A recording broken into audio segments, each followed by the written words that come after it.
MP education point online classes में आपका स्वागत है। अधिक से अधिक बच्चों तक इसे शेयर करें। Thank you.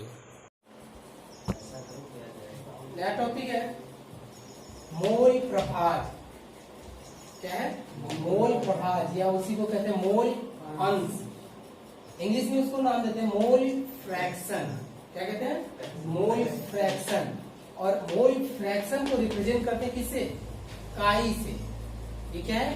काई। यक्ष की तरह है लेकिन यक्ष नहीं है, काई है।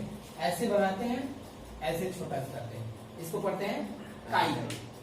ठीक है? देखिए मोल प्रभाज क्या है।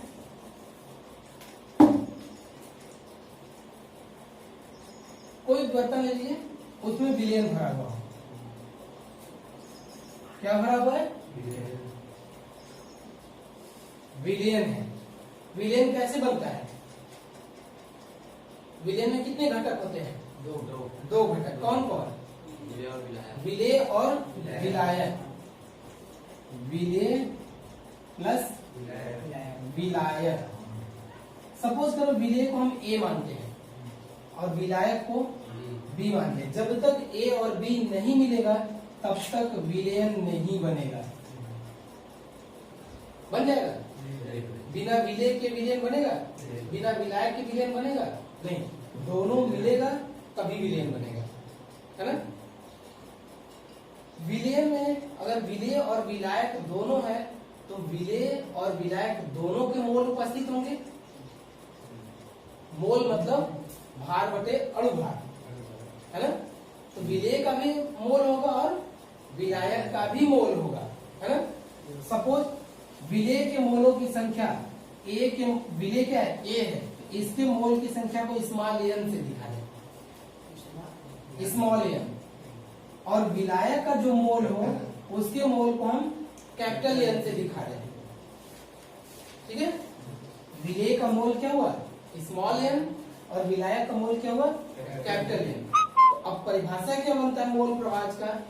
किसी भी विलय में उपस्थित विलेय और विलायक के मोल प्रभाज, किसी भी विलय में उपस्थित विलेय के मोल तथा विलयन के मोल के अनुपात को मोल फ्रैक्शन मतलब मोल प्रभाज कहते हैं। फिर से सुनिए, किसी भी विलयन में उपस्थित विलेय तथा विलयन के मोल प्रभाज, मोलों के अनुपात को उसका मोल प्रभाज कहते हैं। जैसे मोल प्रभाज हम निकालना हो विलेय का, विलेय का मोल प्रभाज, तो हम इसको लिखेंगे, विलेय का निकालना है तो काई ए।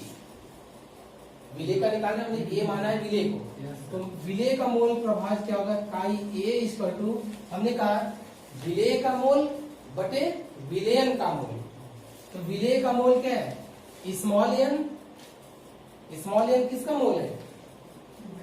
विलेय का मोल प्लस विलयन का मोल। विलयन का मोल कब होगा? जब स्मॉल एन और कैपिटल विलेय और विलायक मिलेगा तब ना विलयन बनेगा, है ना? तो एन प्लस कैपिटल एन, तो एन प्लस कैपिटल एन हो जाएगा। ठीक है? विलेय का मोल प्रभाज बराबर विलेय का मोल बटे विलयन का मोल। इसको लिख सकते हैं विलेय का मोल बटे किसका? विलयन का मोल। वही परिभाषा हुआ था, किसी भी विलयन में घटकों का अलग अलग मोल प्रभाज निकालते हैं। एक घटक मतलब विलेय का मोल प्रभाज बराबर विलेय का मोल बटे विलयन के मोल के अनुपात को क्या कहते हैं? उसका मोल प्रभाज कहते हैं। ये तो घटक ए विलेय के लिए मोल प्रभाज निकाले, हम विलायक के लिए भी मोल प्रभाज निकाल सकते हैं। तो विलायक क्या था? बी।